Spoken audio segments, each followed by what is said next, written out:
Alright, hello everyone, my name is Shep, welcome back to the Butcher's Circus, and today I'm gonna be playing in Skid with a scarf, and I am playing in quite an interesting background. So, whoever actually writes down the name of the game that this background comes from first in the comments will get pinned and hearted as, every single other comment, but you will get pinned. Even if there's another really funny value comment, you are the one that's gonna get the pin if you do get this background right. It's not actually as obvious as I first thought it to be. There could be more obvious backgrounds, but I think it is pretty obvious once you look at that campfire and kind of look at the theme of the team. If I say the theme of the team, it's going to be really obvious. But if you do find out what the game is, then also try and figure out which of the characters the game associates. I'm associating to the game here, because all these characters are quite related to it. But going on to the actual match here and also the actual team I'm playing, I am playing with, really an odd assortment of characters, which was mostly picked out of historical convenience, as in trying to make them fit with the game itself. I was really limited in terms of choices because the game doesn't have that many characters yet, even though they get added like every few months. I'm giving a lot of tips as to what the game is, by the way, but it doesn't matter too much. I have just decided to make a little bit of a damage DOT team here, and it is definitely on the interesting side because it has a Hellion, so it's either going to be great or it's going to be terrible. Chances are it's terrible, but hopefully that's not the case. Of course, it also has a Crusader, it has a Bounty Hunter, and a Jester, which all three of them are really very holistic characters, so I highly doubt this team will be all that bad if you have three very good characters on it, right? But how well does it synergize with itself? Well, not too not too well, as you can probably imagine. Having a Hellion position 4 with 3 characters are kind of position dependent. Yeah, it basically means that I'm gonna have to knock someone out of position, which is a bit unfortunate, but I mean, the Bounty Hunter is just gonna do other things, so don't worry about it. Even though I'd very much love to just drop a finish him here onto this fireman, I'll just have to just suck it up and go for a come hither instead, or something of the likes. It is a bit unfortunate, but such is the way of the Butcher Circus, and such is the way of me picking these less than optimal teams. So my opponent also has a less than optimal team. They have pistol shots, which should tell you more than enough as to what they're actually doing here. So they go for a chop and somehow don't one-shot me, even though they went for the revenge and got Eagle Eye Talisman and got a crit. I am still alive. The Crusader lives on. They do have a flare here, so I have to watch out just a little bit. So instead I'm just gonna go for the come hither down. The Bounty Hunter caused a little bit of disruption.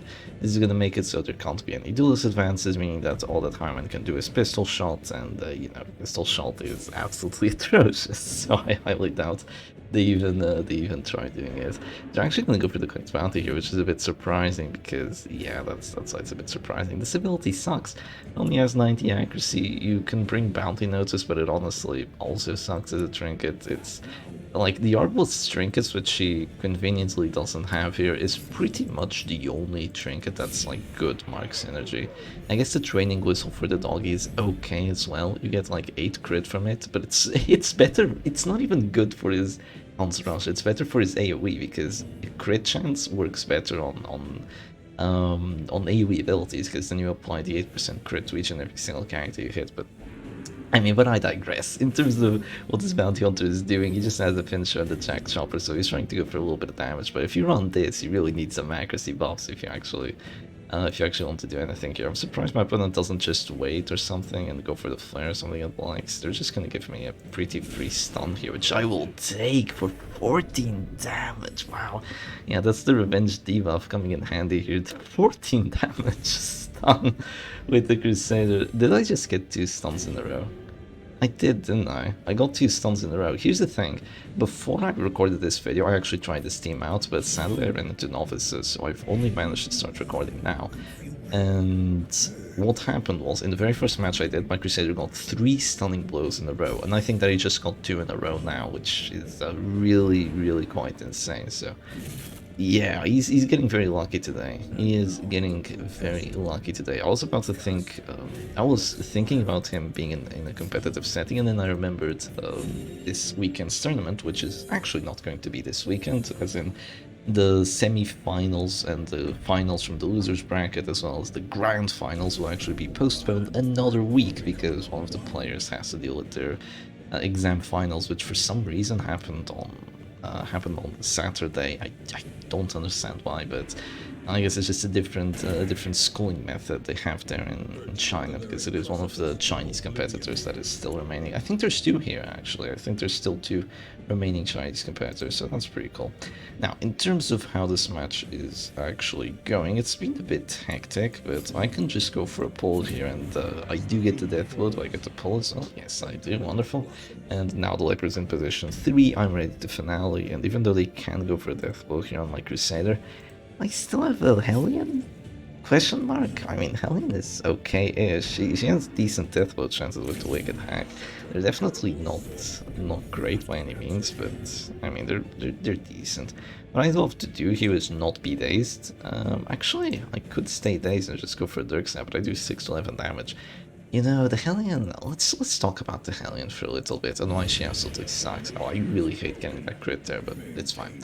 It's fine. Yeah, but let's talk about why the Hellion actually sucks, because I haven't really gone too much into it. Everyone knows that the Hellion sucks in the Butcher Circus. That's just a given.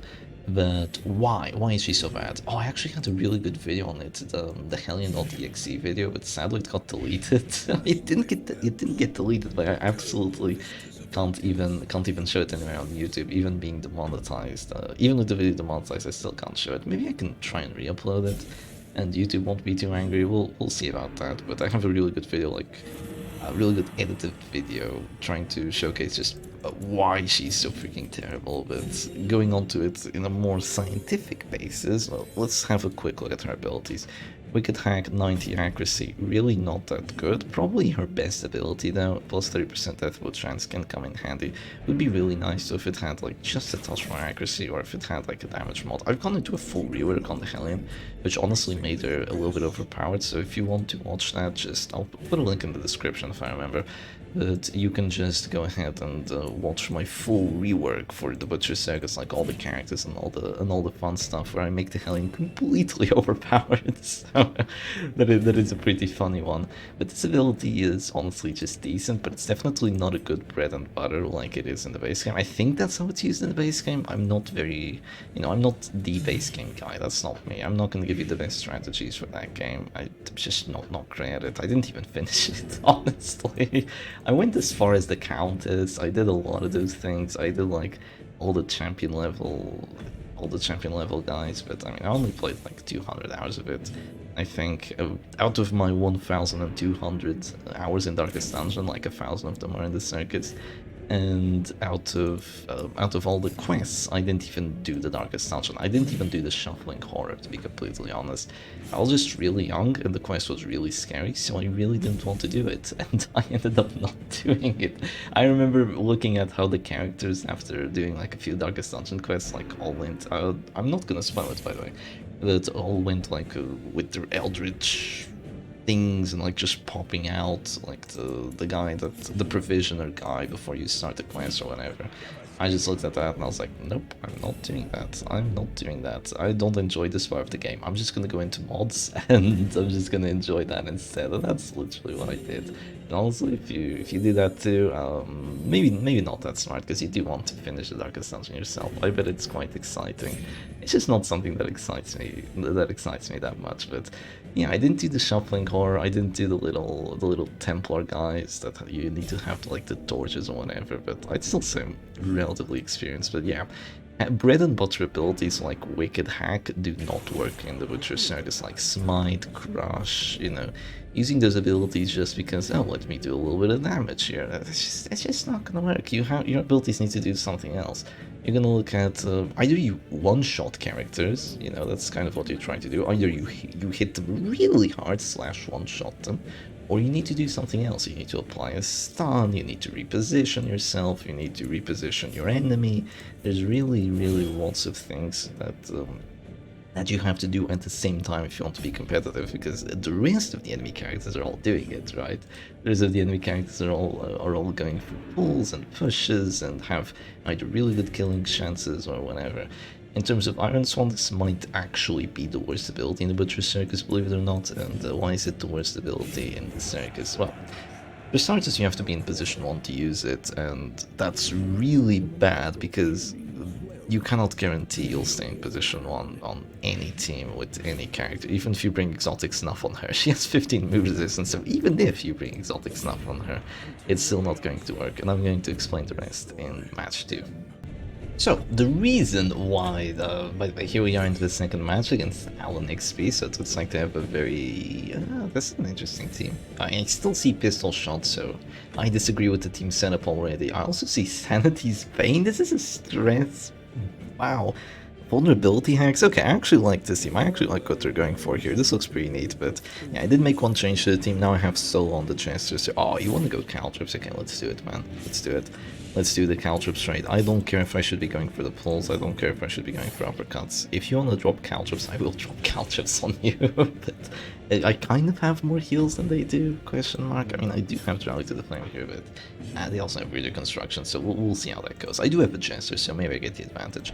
Yeah, another reason why Iron Swan sucks, let's go straight into it. Now, it's an ability that you can only use in position 1, and there's 3 abilities of the like. One of them is Point Blank Shot, which is pretty decent because you get out of position 1, which, you know, can be good. Also has good death blow chance, pretty much like Iron Swan, though Iron Swan has just a tiny touch more, but it gives you a huge damage boost and also knocks back. So, you know, honestly, really nice ability for the Higherman. It's not like you can, you know, bring 2 Highermans and spam it or do something similar, but it's still quite a decent ability. The other one is the, and you don't need to be in position 1 to get used out of this ability, just that if you go into position 1 you can use it, and honestly it's fine. Because you can put yourself in position 1 with duelist advance. My opponent doesn't have that, but you know, whatever. In terms of the other ability you can use in position 1, which is the Leper's Intimidate, you just go to position 1, if you're there you can use Intimidate and do 25 stress and also apply minus 33% damage debuff, which is meaty, and you also de-stealth characters, so really decent ability. Just sucks that you have to be in position 1 to use it when there's disruption, and you can't move yourself forward with like a Holy Lance or a Dirk Stab, because I mean that character doesn't have it, of course. It would be just a tiny touch broken if the Leper had like not a Dirk Stab, let's say like an Executioner Sword lunge or something of the like, so that'd be insanely broken. But the reason why Iron Swan sucks is because it doesn't have any of those strengths, and it's still very position limited. Intimidate can hit any position. PBS is going to hit the first position character, which, I mean, there's always going to be something in position 1, even if it's a corpse, while Iron Swan can only hit the position 4 character, meaning that at the point you kill one character and the corpse goes away, or even if you kill the last character, or the character in position 4, you're already gonna have a useless ability, which isn't that good to have, let me tell you that much. You only get 4 abilities, and then having one of them be useless for the rest of the match, well, I mean, yeah, I guess you can just say that, you know, you drop a Caltrips and you play with 3 abilities. Yeah, but, I mean, you have Caltrips value the entire freaking match, right? So, yeah, and not only can you just use the against position 4 from only position 1, it's inaccurate, very inaccurate. It's only at 90 accuracy, and it doesn't even give you anything of value. It's gonna do like 8 to 15 damage or something, or 8 to 17 damage, and it has an okay-ish crit mod. It has less than Wicked Hack, and it has good death blow chance, but you need to have some sort of follow-up. But if any good team plays against this, they're either going to disrupt her Hellion, or they're going to use Prot, which completely ruins this ability because she doesn't have anything to deal with Prot. I mean, it's overall just going to be an absolute disaster, so don't even try it, is what I'm trying to say here.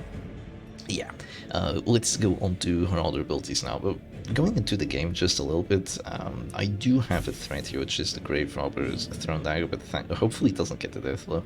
It would be annoying if it got the death blow. The reason I went for the stun here instead of the heal is that if I heal, I mean, I'm just gonna drop to this sword and take more stress, and they can just Thrown Dagger me, maybe get a crit on it, and honestly I don't get anything out of it. But if I go for a stun, I do a lot of damage, I make sure the bounty hunter doesn't get his action. I mean, it was a 90 to get the stun, so it was a bit greedy, but I still go for it. In terms of the rest of the Hellion's abilities, please don't get me afflicted. Okay, I'm going afflicted. That's a bit unfortunate, but we'll be fine.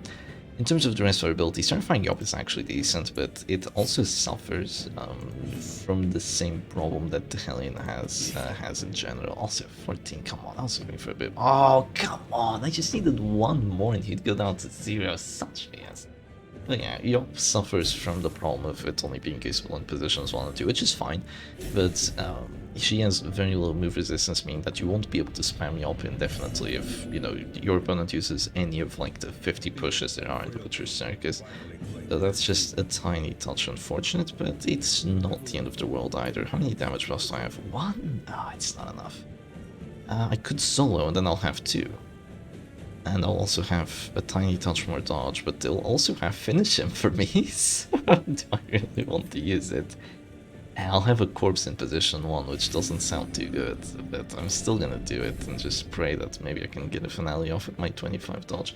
It's probably not going to happen, but the thing is, oh no, if I do Holy Lance here, I will put myself out of position. Okay, let's go for this then. Let's clear that that bleed. But yeah, the Wicked Hack is honestly a decent ability. Those debuffs last for 3 rounds, so that's fine. That's a good amount of stress. But she gets disrupted, and then after she gets disrupted, her repositioning sucks. It's honestly very similar to the Zealous. Very similar to the Zealous accusation, except on the Crusader you have Holy Lance, which, if you're playing the stress team also, why do you not go for the finish him there? That's so greedy. That's so greedy. Fearful, don't screw me over.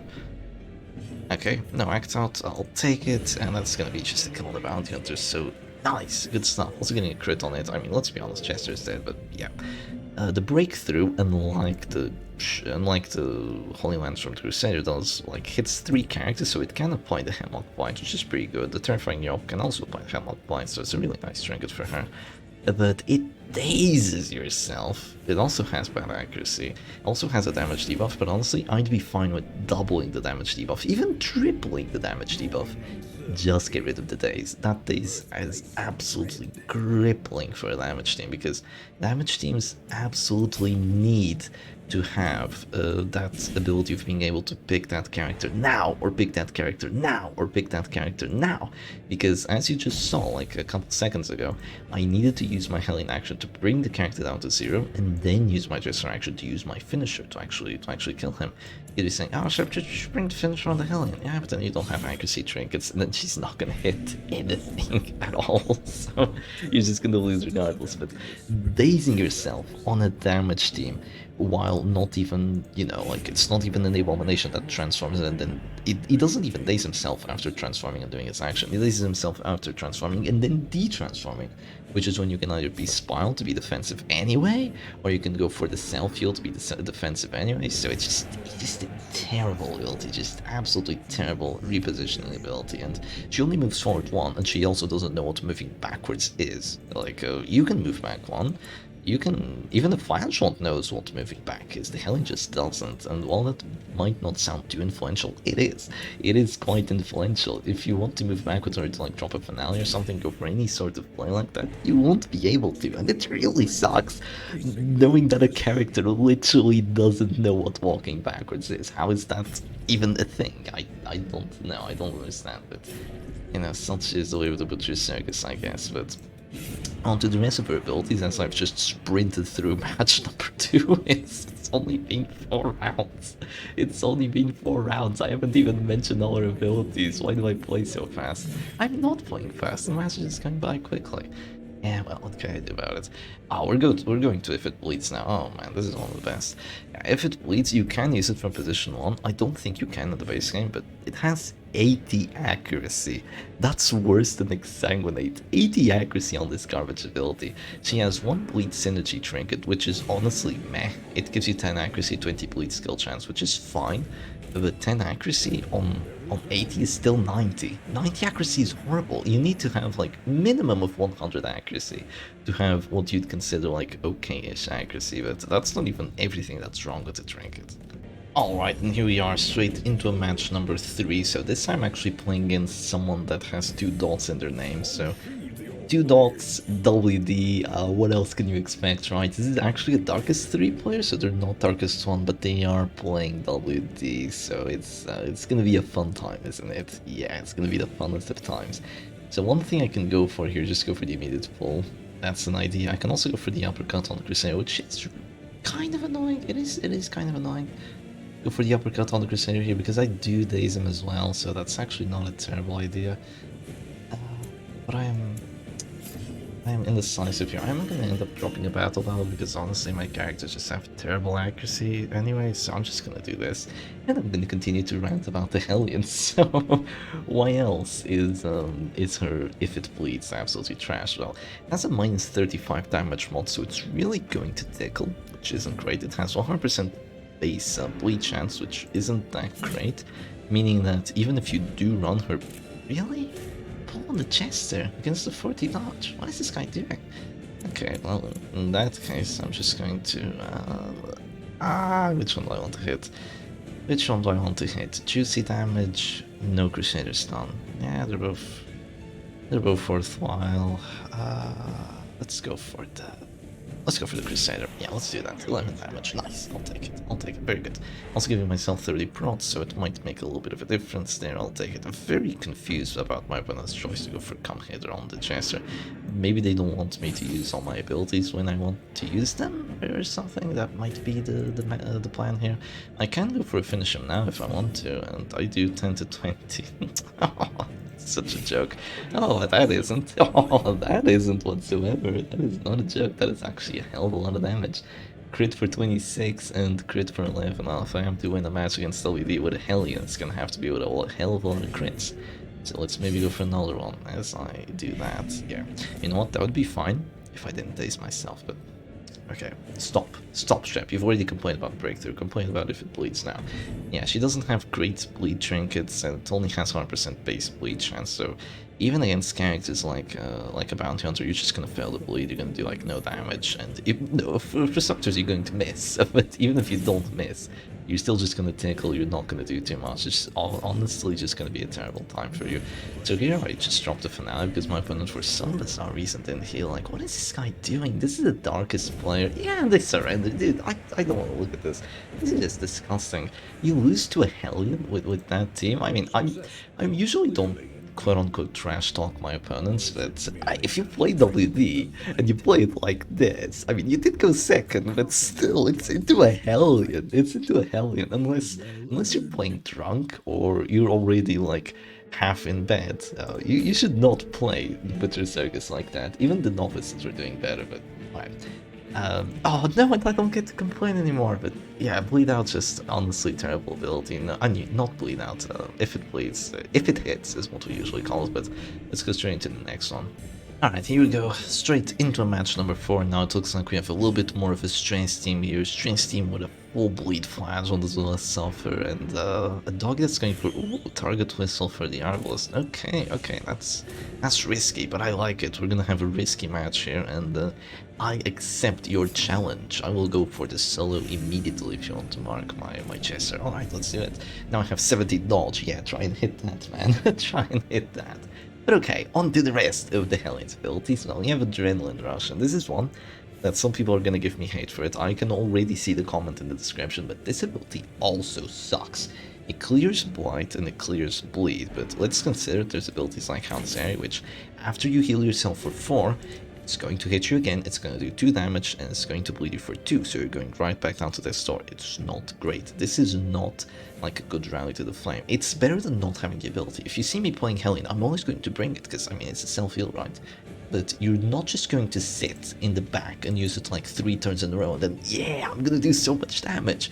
If you are able to sit in the back for 3 turns in a row and use Adrenaline Rush, you are able to win the match without spending 3 turns in the back using Adrenaline Rush. It's just not good for that extra damage and accuracy. It's nice to have there. It's better to be there than not be there.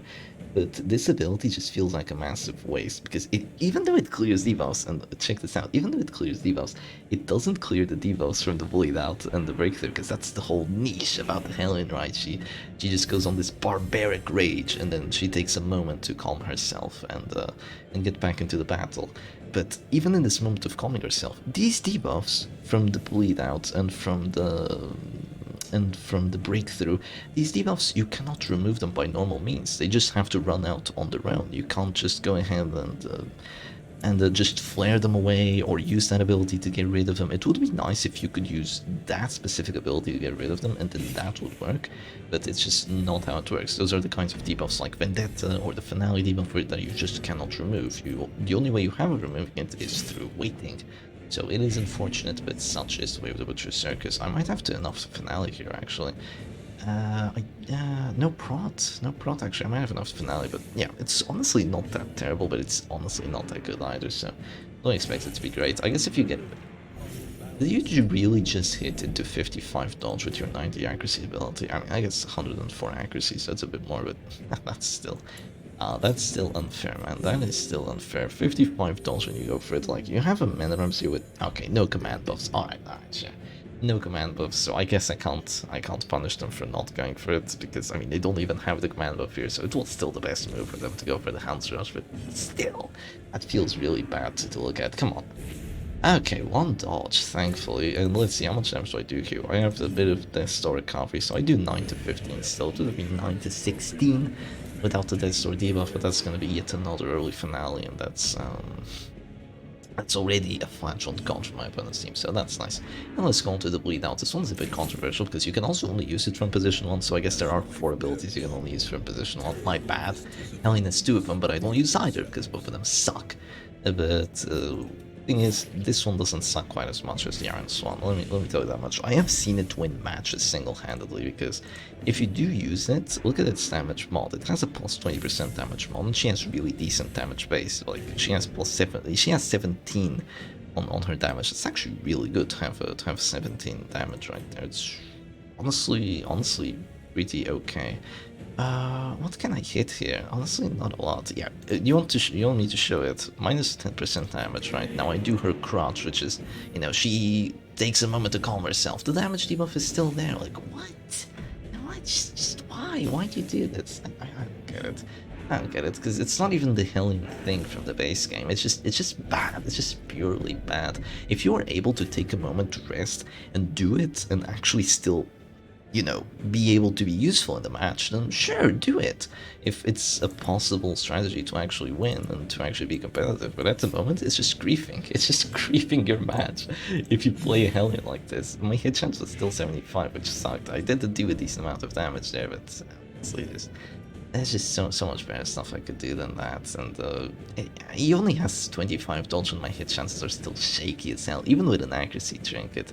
I just can't justify bringing it, but my gesture is gone, which was to be expected there. I don't know why I didn't go for the heal. I just sort of misplayed because I wasn't really thinking that much, but it'll be fine, don't worry about it. I'm gonna go for the pull now, and I'm going to continue ranting about the Hellion. So, our final ability, here we are, the Bleed Out. It's not that terrible. If you get to use it, like, you go for like a battle palette, and oh, come on, why'd you do this to me?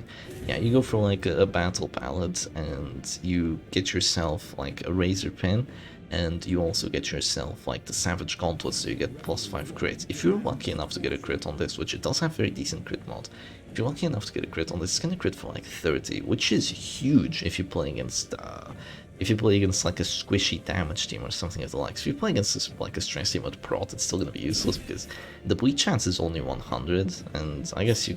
Why did I not go for the Handmaster? What am I doing? Okay, let's focus just a tiny touch more on the match, but if you go against anything that has prot, this is still gonna tickle. It's still daisy yourself, which is really bad. It would be nice if it was better against those characters. Also applies a very cool minus 20% death blow resistance. It's usually not impactful, but if you can make it impactful, it is quite nice. I have definitely seen it do some things, so you could make it do those things, but don't expect it to work all the time.